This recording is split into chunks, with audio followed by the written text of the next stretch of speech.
If you're a dividend investor and you've never heard of Hayford Pierce, you need to hear this story. The story of Hayford Pierce is probably one of the most emblematic in the dividend investing world, showing dividend investors just how powerful dividend investing can be. A science fiction writer by trade, Hayford Pierce was the man that in less than 50 years turned 12 stocks, a bond, and an annuity from $14,000 income per year into a $146,000 per year income portfolio. But let's rewind a little.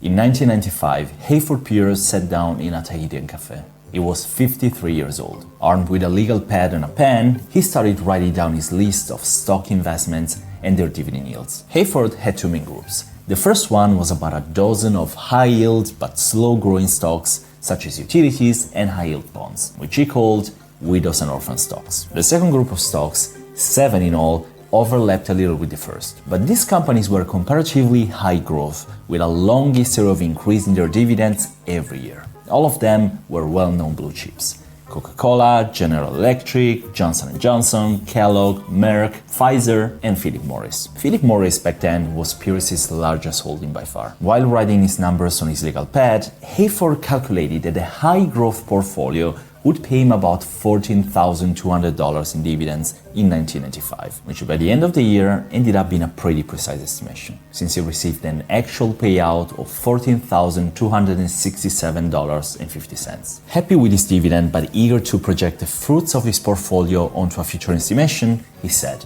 "These suckers are bringing in $14,200 in income this year. Let's see what would happen if we just increase the dividend by 10% every year for 30 years. And with this, his 30-year plan began. Assuming a 10% growth every year based on a $14,200 income in 1995, Hayford calculated a total income after 30 years of over $250,000, which became his goal. Fast forward to 2017, 22 years later, one of the last times in which Pierce expressed himself on the matter, the dividend payouts had increased 8.62% annually over the previous 22 years, paying him $86,611.76. That's shy of his goal of 10% per annum, but it's been enough to make him a dividend millionaire. And all of this without ever adding any principal to his investment and without reinvesting the dividends.